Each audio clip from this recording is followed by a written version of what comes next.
السلام عليكم، ازيكم يا جماعه؟ عاملين ايه؟ طبعا النهارده زي ما انتم متعودين معانا موديلات جديده ان شاء الله تعجبكم جدا جدا جدا. طبعا موديلات احذيه جلد ان شاء الله. طبعا فيديوهات تانية جايه هتبقى فيه كوتشيات حريمي وشبابي، وان شاء الله تبقى حاجات حلوه جدا.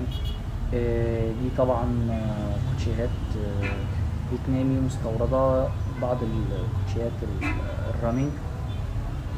طبعا لان في ناس ساعات بتسالنا على حاجه زي كده، متعودين مننا على اننا بنجيب حاجات نظيفه بتقفيل نظيف، فبناء على طلبات يعني الزباين عندنا، فبنجيب لهم الحاجات النظيفه اللي هم بيبقوا محتاجينها. دي طبعا موديلات فيرست كوبي، موديلات يعني حاجه كده يعني زي الاوريجينال، بس طبعا فرق الخامات بيبقى ايه اقل شويه. طبعا زي ما انتم مش شايفين كده في كل الالوان اللي انتم محتاجينها، اللي كانش معاكم على اي حاجه، واشكال كتير وموديلات كتير. ان شاء الله يعني تشرفونا وتشوفوا كل الحاجات دي. طبعا احنا زي ما قلت لكم قبل كده صعب ان احنا نتكلم على كل موديل بكل تفاصيله، لان الموديلات كتير صعب ان احنا نتكلم عليها كلها، لكن احنا بنتكلم في العام وفي المجمل. في المجمل ان الحاجات دي كلها بتليق على الجينز وعلى الشروال وعلى الشراط وعلى كل حاجه. في منها الكوتشي وفي منها موديلات الجلد. طبعا الحاجات دي كلها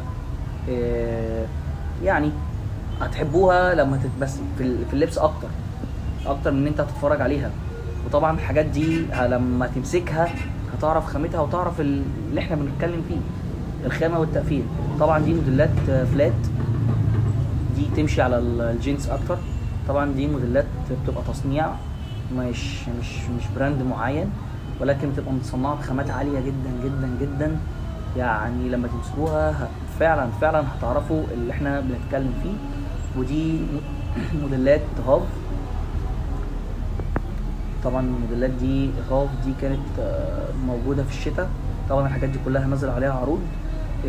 موديلات الهاف دي كلها نازله من 700 جنيه، نازله ل 400 جنيه، يعني تخفيض شبه تخفيض النص، تخفيض 50% مثلا. وفي عرض تاني لكل الاحذيه الجلد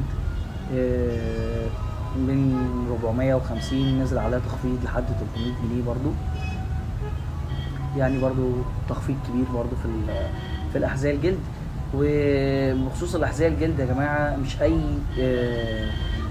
حذاء جلد تقدر تشتريه وتقول خلاص عشان هو جلد. لا، الموضوع بيختلف في حاجات كتير جدا جدا اكتر ما تتخيلوها، لان الجلد ده انواع، وفي حاجات منظر اول لما تشتريها وانت لابس الجزمه في اول خروجه تحسسك ان انت لابس الجزمه بقالك 30 سنه فعلا. ففي حاجات مش اي جزمه جلد تشتريها، لازم اولا الجزمه الجلد عشان تشتريها بتبقى الخامه بتاعتها باينه. الجزمه لو انت تنتها وجيت ترجعها تاني ما تلاقيش فيها تكسيرات، يعني حتى لو لقيت كرمشه تبقى حاجه خفيفه قوي، ده تدل ان هي هتاخد وتدي معاك كتير. لو انت مسكت الجزمه وتنتها ولقيت فيها تكسيرات، خلاص الجزمه دي انت وانت ماشي بيها مشوار واحد رجلك كام مره هتتنيك جزمه كتير، هتلاقي الجلد كله شقق، والجزمه بعد لبسه واحده هترميها، مش ترضى ان انت تلبسها تاني، ويبقى للاسف رميت فلوس على الفاضي. دي احذيه هاف، دي سيفتي. الجزم دي بتتباع في البراندات التانية ب 700 جنيه و 800 جنيه.